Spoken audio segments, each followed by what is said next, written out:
Buenos días. Hermoso tiempo de alabanza y de recordación que hemos tenido de la Cena del Señor. Gracias, Marcelo, los músicos, a todos los que nos han hecho posible. Aprovecho la oportunidad para agradecer personalmente a quienes han estado orando en este tiempo que he estado medio convaleciente después de una operación. Así que agradezco a quienes han estado orando y mensajeando en este tiempo. Ha sido realmente sentida, percibida esa presencia y ese acompañamiento. Así que, bueno, para quienes no saben, como decía Marce, fui intervenido quirúrgicamente y creo que por la cantidad de puntos que saqué, clasifico, salgo campeón seguro. Sí, este año me engañaron, me dijeron que iba a ser algo muy simple, se complicó un poco, y bueno, pero estamos de vuelta y gracias al Señor podemos estar otra vez aquí disfrutando de la comunión que realmente se extraña cuando uno no está, ¿no? Bien, mi invitación en esta mañana es a que podamos pensar puntualmente en lo que es parte de la tradición del calendario litúrgico cristiano, que data desde el siglo IV o V más o menos de la era cristiana y que se inaugura hoy precisamente este domingo, en este caso 30 de noviembre, y es el tiempo de Adviento. ¿Han escuchado esta palabra, verdad? Sí, seguramente sí. Creo que más los que venimos de una tradición católica es más común en ese ámbito escuchar este término y este concepto de Adviento, ¿no? Sin embargo, no solo es propio de la Iglesia Católica, muchas comunidades, incluso protestantes, luteranos, incluso bautistas, adoptan este concepto y esta suerte de tradición en el calendario litúrgico y toman referencia de esta idea para transitar este tiempo que queda desde este domingo hasta la celebración de la Navidad, ¿no? Básicamente, Adviento quiere decir eso, venida, llegada, ¿no? El advenimiento, ¿no? El concepto original era Adventus Redentoris, que quiere decir la llegada del Redentor, ¿no? Entonces, este periodo de tiempo que comprende los últimos 4 domingos previos a la Navidad, independientemente de cuándo llegue la Navidad, cuando caiga ese 25 de diciembre, esos 4 últimos domingos forman parte de este tiempo de Adviento, ¿no?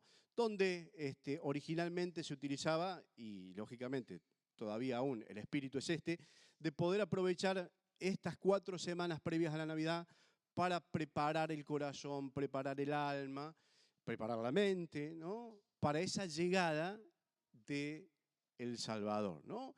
Y se vive como un tiempo de espera, básicamente, ¿no? Como un tiempo de espera ante la inminente llegada del Salvador, ¿no? Y si bien quizás todavía no tanto, quizás en algunos lugares ya se empieza a percibir un clima navideño, con algunos adornos en algunas vidrieras, con las publicidades, con todo el clima social que empieza a meterse. Empezamos a transitar de ahora y hasta la Navidad una interesante carrera vertiginosa de un clima navideño, ¿no? De un clima navideño. Y el Adviento habla de esa espera, de ese momento, ¿no? Y socialmente podemos ver que efectivamente se genera ese clima de espera, ¿no? Ese clima de expectación ante lo que va a venir, ¿no? Ahora, la pregunta que surge es, ¿qué es lo que se espera? ¿Qué es lo que se espera?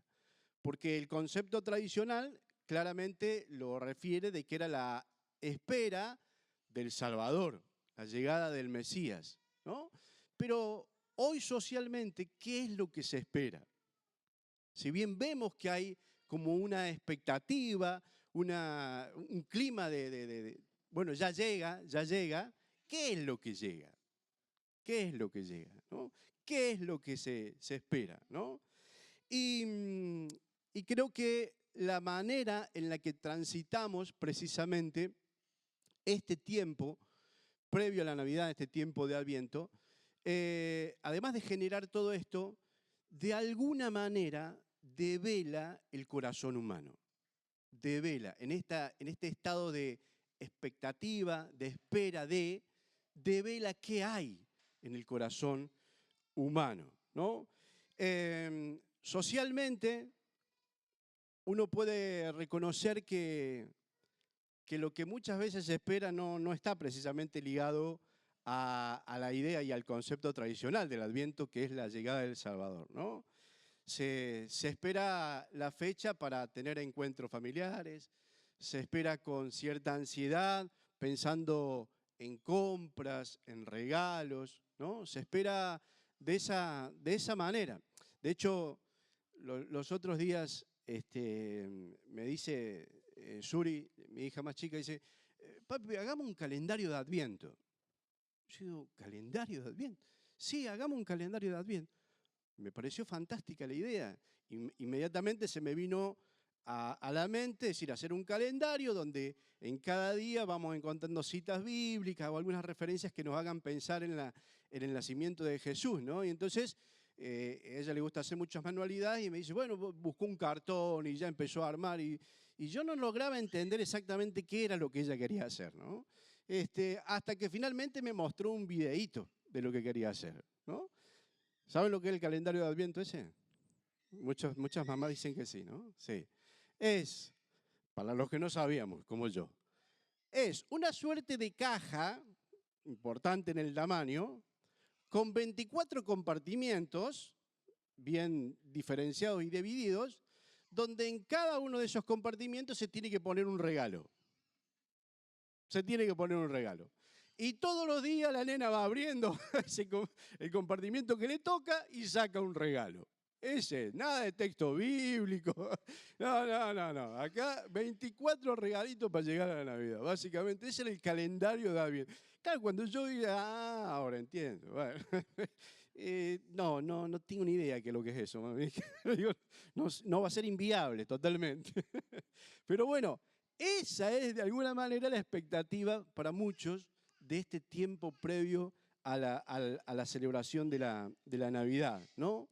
Ahora, esto que representamos allí, creo que de alguna manera muestra también algo del corazón humano, ¿no? Y es la condición de que de alguna manera todos esperamos algo. Todos esperamos algo. Hay como una necesidad intrínseca de saber de que algo bueno va a venir, algo viene, algo mejor. Básicamente es la esperanza, ¿no? De que algo mejor está por llegar. Pero no todo lo que anticipamos en este tiempo de Adviento, culturalmente, socialmente, es lo que precisamente Dios va a develar con el nacimiento de Jesucristo. Puede que estemos confundidos en esa espera de qué es lo que trae consigo la Navidad. Así que mi propuesta es que podamos básicamente, a partir de lo que la Biblia dice, hacer un recorrido sobre algunos textos que nos muestran qué es lo que es la Navidad. Porque si no entendemos la Navidad, mucho menos entenderemos lo que es Adviento. ¿Sí? Mucho menos entenderemos lo que es Adviento. Necesitamos entender claramente qué es la Navidad para poder transitar este tiempo previo a esa celebración con el espíritu o con la idea que trae este tiempo de Adviento, ¿no? Así que vamos a recorrer algunos textos que nos muestran el sentido de la Navidad, pero a la vez vamos a tratar de compararlo con lo que la sociedad hoy por hoy entiende o propone sobre qué es lo que es la Navidad, ¿no? Y cuando decimos sociedad estamos hablando de lo que de alguna manera todos arrastramos como parte de esta comunidad, de la sociedad, del tiempo en que vivimos, de la idiosincrasia y de la cosmovisión humana sobre este tiempo de la Navidad. Así que si me acompañan, vamos a ver ahí algunas ideas que nos ilustran esto. ¿Estamos? Sí, estamos ahí. Perfecto. Bien.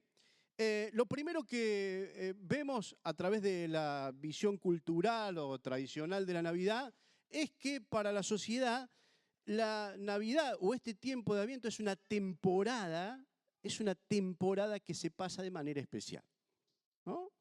Sí, una temporada. Es la época de diciembre, la época de Navidad, es una temporada, ¿sí? Donde los comercios se adornan, donde toda la publicidad apunta a un consumo importante. Bueno, es una temporada.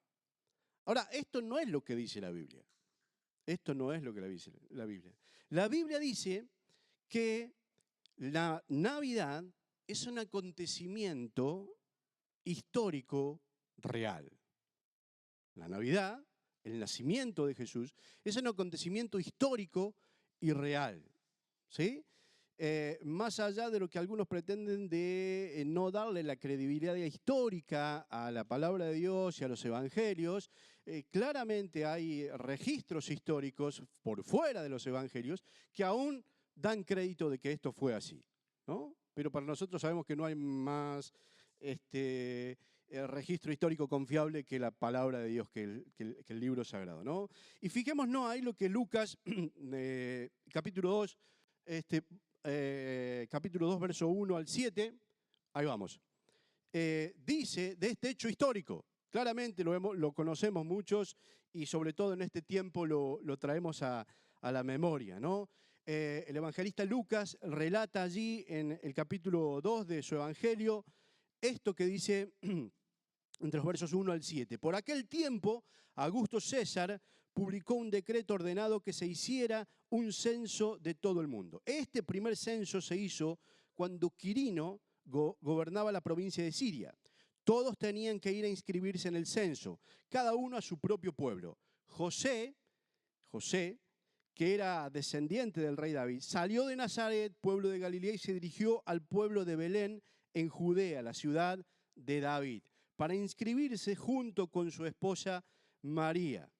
Ella estaba encinta y cuando llegaron allí se cumplió el tiempo. Fíjense, son todos datos históricos. Y allí nació su hijo primogénito. Lo envolvió en pañales y lo acostó en un pesebre porque no había para ellos lugar en el mesón, ¿no? Es un dato, un hecho histórico real, ¿no? Lucas refiere a lugares reales, a personas reales, a fechas reales. La encarnación no es un mito, es un hecho real. Es un hecho que ocurrió objetivamente, ¿no? Es un hecho verificable. Segundo punto, la sociedad o la visión cultural de la Navidad, además de proponernos de que sea una temporada, nos dice que es un tiempo de familia y de tradición, ¿sí? La Navidad es un tiempo de familia y de tradición, ¿no? Básicamente eso. Fíjense cómo será esta idea, y confieso una infidencia familiar por parte de la familia de mi señora, cuando tenemos la oportunidad de que nos juntemos toda la familia, todo, David, que de hecho el hermano de Laura, que hoy ha venido, está en la competencia del tetratlón, Celeste, su otra hermana, y que vivía en San Juan, y cuando se daba que todos nos juntábamos, decía, celebramos la Navidad, porque nos juntamos todos. No importaba la fecha del año, ¿no? Y bueno, es Navidad porque nos juntamos todos. Y en realidad traspolamos esa idea a justamente este encuentro familiar que generalmente se da en la celebración de la Navidad, y decimos, es un encuentro familiar. Eso es lo que la sociedad propone. Y no está mal que sea un encuentro familiar, al contrario, está muy bien. Pero si nos quedamos solo con eso, claramente nos estamos perdiendo de una riqueza sumamente extrema. La Biblia dice que Dios ha entrado en la historia humana. Además de ser un hecho objetivo, el nacimiento de Jesús en Belén, ese nacimiento nos recuerda de que Dios, el creador del cielo y de la tierra, entró en la historia humana. Juan 1:14 dice, y la palabra, el verbo, el logos, se hizo carne y vivió entre nosotros, y hemos visto su gloria, gloria que recibió del Padre como Hijo único, lleno de amor y de fidelidad, ¿no? La palabra se hizo hombre.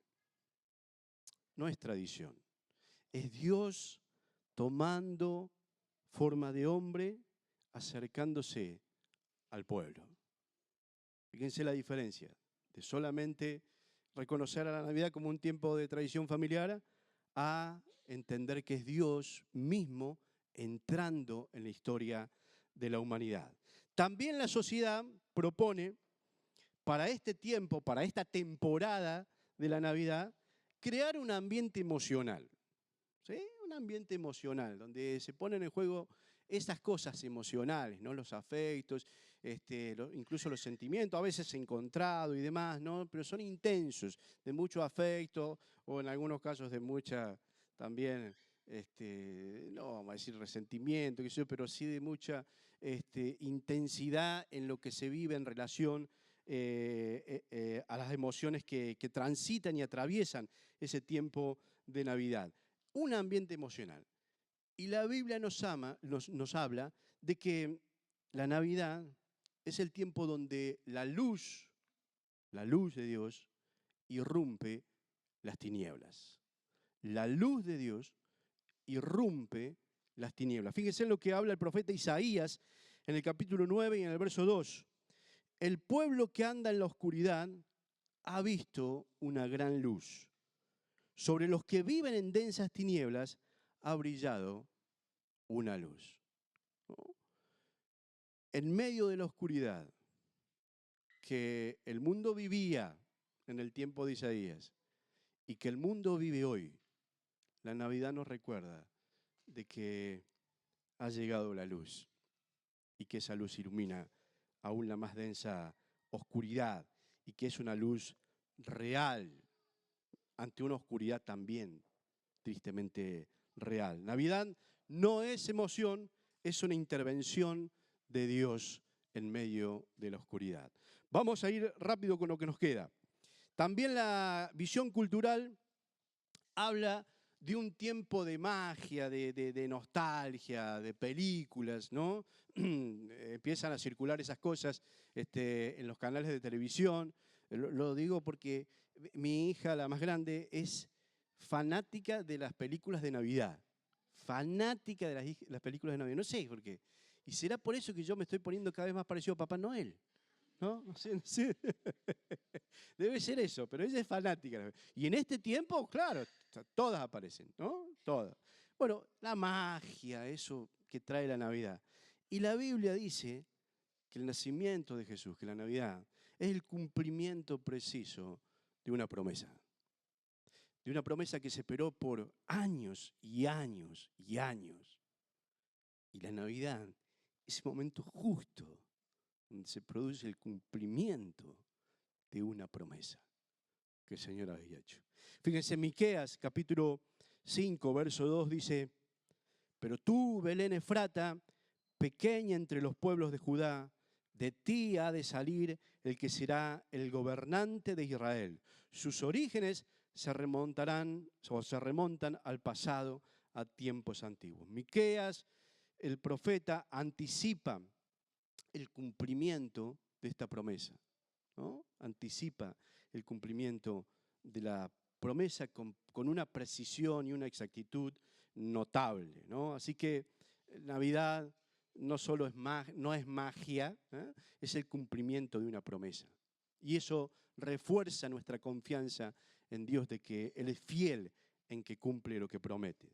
También la Navidad, y socialmente, de alguna manera nos enternece con las imágenes de ese bebé en el pesebre, ¿no? Esa figura del pesebre, de un bebé en un lugar representado cálidamente, bueno, tiene ese tono, ¿no? De una dulzura estética especial.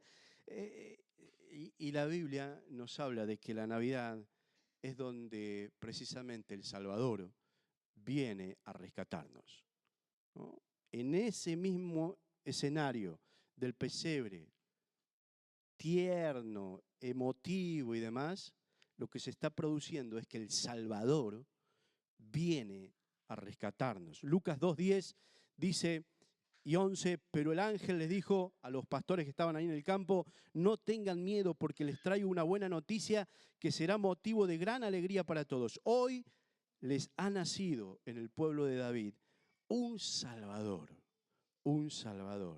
que es el Mesías, el Señor. Fíjense, ¿no? Ese bebé tierno de las imágenes del pesebre es ni más ni menos que el Salvador que viene a rescatarnos. También la sociedad propone que la Navidad es algo que se siente, que son experiencias subjetivas, ¿no? Que son emociones, como decíamos antes, que es algo que se percibe, cada uno lo vive y lo transita como quiere. Sin embargo, la Biblia habla de que la Navidad es una intervención de Dios objetiva. No importa lo que yo sienta, piense, desee o crea sobre lo que ocurrió. Hay una realidad objetiva. Dios actúa soberanamente para salvar. Gálatas 4 y 5 lo describe claramente. Dice, pero cuando se cumplió el tiempo señalado, Dios envió a su Hijo que nació de una mujer y se sometió a la ley para rescatar a los que estaban bajo la ley, a fin de que nosotros fuéramos hechos hijos de Dios. Fíjense cómo conecta aquí el apóstol Pablo en su carta a los Gálatas precisamente el tiempo señalado con este rescate que viene a traer el Salvador y con esta adopción como hijos de Dios, ¿no? Es maravilloso, ¿no? Y vamos a dos finales aquí sobre la visión cultural, sobre la Navidad. También claramente se propone una decoración especial, una estética especial, una imagen especial en esta temporada. Y la Navidad, en términos bíblicos, es este Emmanuel, este Dios con nosotros, este eterno e invisible haciéndose carne, tomando forma humana. Mateo 1, 21 al 23 relata una vez más el anuncio sobre María. Ella tendrá un hijo y tú le pondrás por nombre Jesús, porque él salvará a su pueblo de sus pecados. Todo esto se sucedió para que se cumpliera lo que el Señor había dicho por medio del profeta. La Virgen quedará encinta y tendrá un hijo y lo llamarán Emmanuel, que significa Dios con nosotros, ¿no? Dios está con su pueblo y no es mero cartón pintado o estrellitas o lucecitas de colores o brillo de la temporada navideña. Dios viene a estar con su pueblo. Y el último punto, que socialmente creo que quizás es el que más notamos, es que hay un impulso al consumo extremo, ¿no? Se nos invita a comprar, a gastar, a endeudarnos, a un empuje constante en esa dirección, ¿no? Un momento de consumo extremo. Y sin embargo, la Biblia nos muestra que la Navidad y ese momento del nacimiento de Dios es un llamado a adorar, no a gastar, ¿no? En Mateo 2:11 vemos ahí la escena de los sabios de Oriente, de los magos que llegan al lugar y entran en la casa y vieron al niño con María, su madre, y arrodillándose le adoraron, ¿no? Y vemos a estos sabios que traían regalos claramente, ¿no? Entregan sus regalos, pero con un gesto de adoración a Dios, ¿no? No era por gastar, es lo que nosotros hacemos, gastar. Es un momento y un tiempo para adorar a Dios, ¿no? Los sabios llevaban regalos a Jesús, ¿no? Y seguramente si estuviera mi hijita más chiquita acá, diría, ¿viste? Le llevaban regalos, ¿no? ¿Eh? Y la Biblia dice que lo que le hicieras a uno de estos mis pequeños, a mí me lo haces, dice Jesús, ¿no? Así que claramente podrías adorar a Jesús trayéndome regalos, ¿no? O sea, la lógica te permite argumentar algunas cosas que son en defensa propia, seguramente para mantener esta tradición cultural de la Navidad. Pero La Navidad no es un clima, no es un sentimiento, no es una estética. Es Dios entrando en una realidad quebrada, oscura, para iluminarla, para traer luz, ¿no? Mientras la cultura nos ofrece un brillo de Navidad, eh, la palabra nos muestra luz y la palabra ilumina la Navidad y la Navidad ilumina la más densa oscuridad. No importa cuál sea tu oscuridad, no importa. Si dejas que solo el reflejo de la temporada navideña te encandile, probablemente esa oscuridad no desaparezca.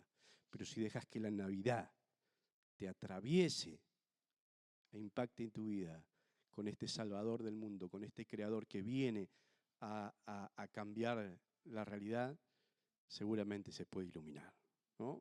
Ahora, quiero advertir sobre un riesgo, sobre un peligro que tenemos todos, no solamente los que quizás desconocen todo este listado de cosas que es la Navidad y muchas más que podríamos agregar. El peligro es conocer la historia y estar espiritualmente ciegos. Este es el peligro. Porque muchos podrán decir, sí, ya conocemos toda esta historia, el pesebre, el niñito Jesús, todo eso, lo conocemos. Pero pueden estar espiritualmente ciegos. Y no hay nada más peligroso que creer que vemos mientras en realidad estamos ciegos. Y traigo esto porque precisamente los registros históricos marcan que esto mismo ocurrió en aquella Navidad, ¿no? Fijémonos en algunos ejemplos de ceguera en aquel tiempo del nacimiento de Jesús. Herodes, ¿sí?, a quien acudieron ahí los magos para preguntarle sobre dónde habría de nacer el Salvador, sabía exactamente a quién consultar sobre la profecía, preguntó, le dijeron, pero no fue capaz de ir con esos magos a Belén, 8 kilómetros, de acá a Monteleña más o menos. Había que moverse para certificar si era esto real o no. No fue. Tenía la información, tenía el dato, pero no le sirvió. Quitemos a Herodes, vayámonos a los más religiosos. Los escribas, los que sabían del tema, fueron ellos los que dieron el dato preciso. En Miqueas 5:2 allí lo expresa y vemos cómo de memoria esa profecía, ellos citan esa profecía de Miqueas, pero ninguno acompañó tampoco a esos sabios de Oriente hasta Belén a ver al Salvador. Estaban ciegos, estaban ciegos. También los fariseos, los representantes de la religión, no pudieron entender que lo que estaban esperando por tanto tiempo se estaba cumpliendo en ese mismo momento, ¿no? Que se estaba dando el cumplimiento de aquella profecía. Los israelitas que por tantos años anhelaban ver a este Mesías llegar, pasó delante de ellos y no lo vieron. No lo vieron. Y esto para mí personalmente es una advertencia. Es una advertencia. Porque es posible saber la historia y tener la información y no ver al Salvador. Porque es posible tener datos y carecer de discernimiento. Porque hasta es posible emocionarse en Navidad, pero no encontrarse con el Cristo resucitado. Es posible celebrar a ese niño sin someterse al Rey de Reyes que nació en ese pesebre. Ahora, si tantos no vieron frente a sus ojos la profecía cumplida, entonces esto para mí es una interpelación importante. Porque no solo Adviento es mirar hacia atrás sobre lo que ocurrió, Porque bien lo hemos recordado en el partimiento del pan y del vino recién, ¿no? Este bebé que nació, murió en una cruz, entregó su carne, resucitó y ascendió a los cielos. Y en esa misma institución, Jesús no instituye la celebración de la Navidad, se instituye esta Cena del Señor. Y a partir de esta celebración de la Cena del Señor se instituye y se trae a colación un nuevo tiempo de Adviento, que es la mirada puesta hacia adelante, y es que Cristo vendrá otra vez. Cristo vendrá otra vez. Se inaugura esta nueva temporada de Adviento mirando hacia adelante, ¿no? Él va a venir para reinar, ¿no? Y precisamente vivimos este tiempo de Adviento con esta mirada puesta en su venida, ¿no? La primera venida garantiza la segunda venida, ¿no? Así que es un tiempo no solo de mirar para atrás, sino de mirar para adelante. Ahora la pregunta que me hago es, cuando se dé este momento, ¿cómo nos va a encontrar? ¿Cómo nos va a encontrar? ¿Dormidos? ¿Distraídos? ¿Encandilados por las lucecitas de la sociedad? Notemos la advertencia de Jesús en Marcos 13, del 33 al 37. Notemos esta advertencia. Dice Jesús, por lo tanto, manténganse ustedes despiertos y vigilantes, porque no saben cuándo llegará el momento. Deben hacer como en el caso de un hombre que, estando a punto de irse a otro país, encargó a sus criados que le cuidara la casa. A cada cual le dejó un trabajo y ordenó al portero que vigilara.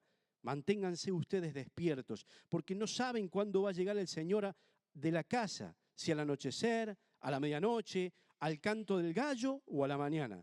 No sea que venga de repente y los encuentre durmiendo. Lo que les digo a ustedes se los digo, lo que les digo a ustedes se los digo a todos. Manténganse despiertos.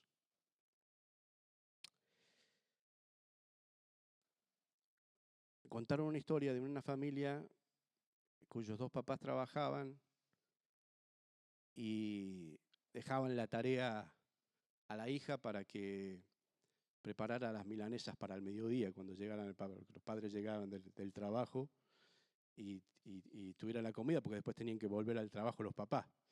Y llegaron los papás y la hija estaba durmiendo. Es una historia que me contaron, no está la hija, así que puedo contarla tranquilamente, del papá ese.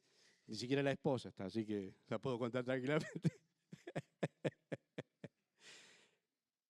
Qué sensación tan extraña y dolorosa. Una nimiedad, algo tan sonso, ¿no? Llegamos y no estaba la milanesa y había que ponerse a hacer, estaba durmiendo cuando llegaron. Y si eso causa una sensación incómoda, imaginemos lo que ocurrirá cuando el Señor vuelva.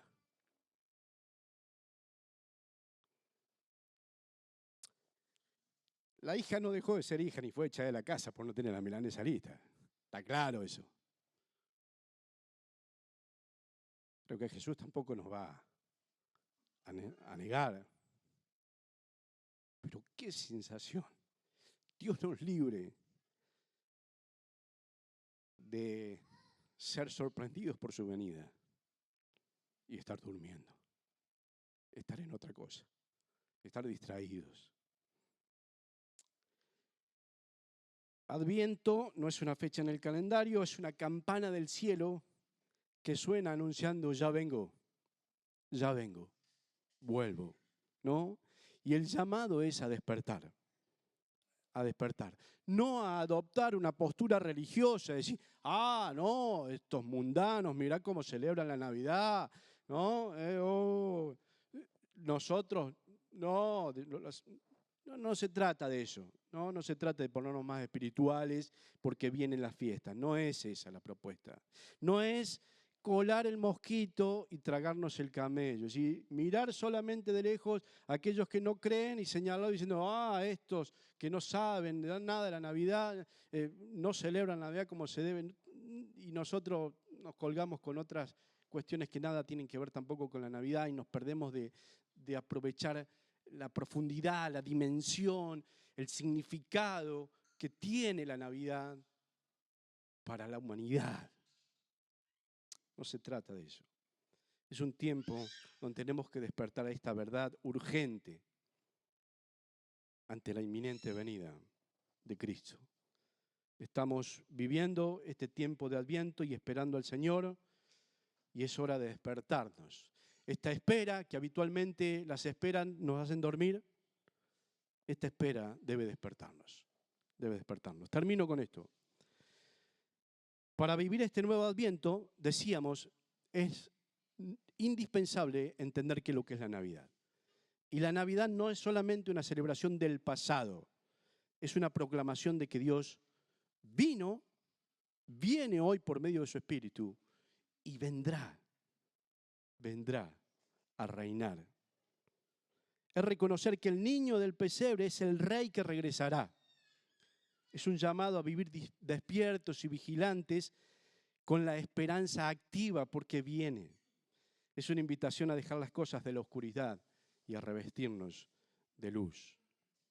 Porque creo que hoy más que nunca, podemos decir como dice el apóstol Pablo en Romanos 13, la noche está muy avanzada y se acerca el día. Por eso, dejemos de hacer las cosas propias de la oscuridad y revistámoslos de luz. La noche está avanzada. Poner la tele, mira algunos canales de noticias internacionales y sí, la noche está muy avanzada. Cristo viene. Cristo viene. Despertemos. Cierro. Adviento es más que preparar la casa para que lleguen las visitas. Es preparar el corazón para la llegada del Rey de Reyes, el Señor de Señores. Que este primer domingo de Adviento que iniciamos hoy nos encuentre diciendo, Señor, que no pase este Adviento sin que yo te reconozca, sin que yo despierte, sin que yo viva listo para tu venida. Te esperamos, Señor. Oramos. Amado Padre y Dios Todopoderoso, alabamos tu gran nombre. Y en esta mañana agradecemos por tu palabra, la cual nos ilumina y nos permite disfrutar de la magnitud de la buena noticia que ha traído la Navidad al mundo, Señor, que ha sido el Salvador acercándose a nuestras vidas a rescatarnos, a disipar toda oscuridad, no importa cuán profunda sea. Pero también nos anuncia esta Navidad de que tú regresarás, Señor Jesús, a buscar a los tuyos.